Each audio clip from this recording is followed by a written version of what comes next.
আসসালামু আলাইকুম সবাইকে। সবাইকে অনেক, অনেক শুভেচ্ছা জানিয়ে নতুন একটি রেসিপি শুরু করছি। তোমরা রেসিপিটি ভালোভাবে দেখবে। আশা করি তোমাদের সবার অনেক বেশি পছন্দ হবে। কেননা রেসিপিটি একেবারে সহজ, শর্টকাট, সিম্পলি কিন্তু আবার একটু মজাদার টেস্টি। এই রেসিপিটি কিন্তু অনেক বেশি লোভনীয় খেতে।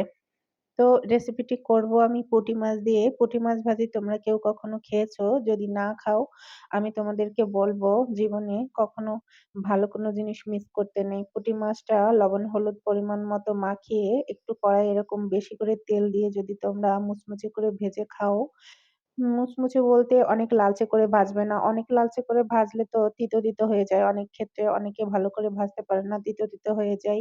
একটু শক্ত, শক্ত করে ভেজে নিবে। দেখো পুঁটি মাছের কাঁটাও একেবারে গালে দিয়ে যখন চাবানো হবে তখন মুচমুচ করে ভেঙে যাবে।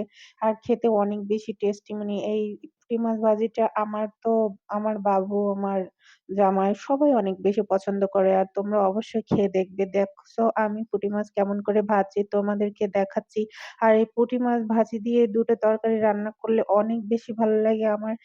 একটা হচ্ছে পুঁইশাকের ফল মেচড়ি আমি যেটা নামে চিনি, আরেকটা হচ্ছে টমেটো আলুর তরকারি।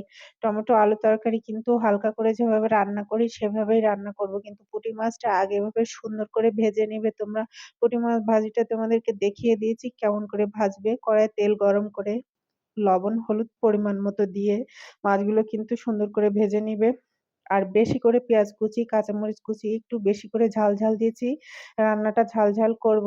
পরিমাণ মতো লবণ, হলুদ দিয়ে কিন্তু আমি সুন্দর করে কষিয়ে নিব পেঁয়াজটা। তারপরে দিয়ে দিব ছোট, ছোট করে কেটে রাখা আলু।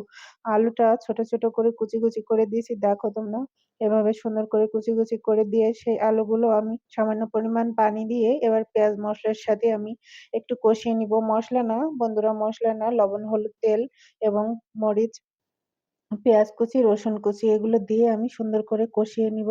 ঢাকনা দিয়ে ঢেকে কিছু সময় রান্না করে নিব। হুম, ঢাকনা দিয়ে ঢেকে রান্না করলে তরকারিটা সিদ্ধ হতে সময় কম নেয়। এজন্য কিন্তু ঢাকনা দিয়ে ঢেকে রান্না করার চেষ্টা করবে যখন তোমরা পারবে। এবং সরিষা বাটা, জিরা বাটা আমি সাধারণ রান্নায় যে তরকারিটাই রান্না করি, সাধারণ রান্নায় আমি সরিষা বাটা, জিরা বাটা ইউজ করি। তো সরিষা বাটা, জিরা বাটা ইউজ করেছি। আর এই রান্নাটা করেছি আমি দেখছো অনেক সুন্দর টমেটো এরকম থকথকে টমেটো হলে বেশ ভালোই লাগে খেতে।